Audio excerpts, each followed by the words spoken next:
का भी कोई संस्थापक नहीं है और जैन धर्म उसके 24 भगवानों के जीवन और उनकी शिक्षा पर आधारित है और भगवान महावीर भी उन्हीं में से एक है। महावीर स्वामी का जीवन त्याग, बलिदान, अहिंसा, एकाग्रता और मुक्ति के मार्ग का उल्लेख करता है और भगवान महावीर ने अहिंसा का जो सूत्र दिया वो आज के इस डिजिटल युग में भी बहुत ही प्रासंगिक है और महावीर स्वामी का जीवन न्याय और अन्याय के बीच भी एक रेखा को खींचता है। जैन धर्म के 2 ग्रंथ ऐसे हैं जिनमें महावीर स्वामी के जीवन का विस्तार से उल्लेख किया गया है। इनमें पहले ग्रंथ का नाम है कल्प सूत्र और दूसरे ग्रंथ का नाम है आचारांग सूत्र। उनकी शिक्षा, इन दोनों ग्रंथों में ये बताया गया है कि महावीर स्वामी ने सिर्फ 30 वर्ष की उम्र में त्याग की भावना को अपनाकर सांसारिक सुखों के मोह को त्याग दिया था और इसके बाद वो 12 वर्षों तक भ्रमण करते रहे और सबसे बड़ी बात यह है कि उनके पिता मगध क्षेत्र की एक रियासत के राजा थे, लेकिन महावीर स्वामी ने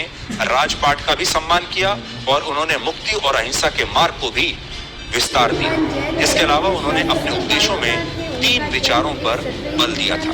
पहला, सत्य पर विश्वास, दूसरा, लालच का त्याग और तीसरा, अहिंसा को जीवन पद्धति बनाना।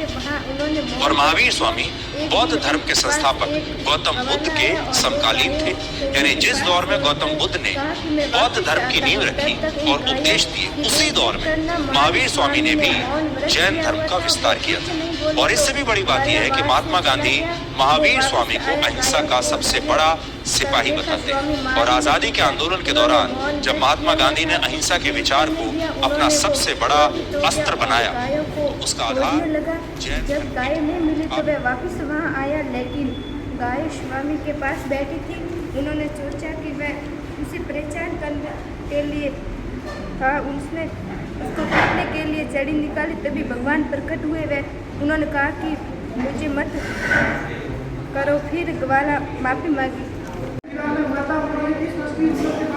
ज्ञान प्राप्त करने के उद्देश्य से राजपाट का त्याग कर वन में चले गए। वहाँ उन्होंने मोहब्बत किया। एक ही उनके पास एक बार आया और 2 गायों को उनके पास छोड़कर कहा कि मैं वापस आता हूँ, तब तक इन गायों की देख करना।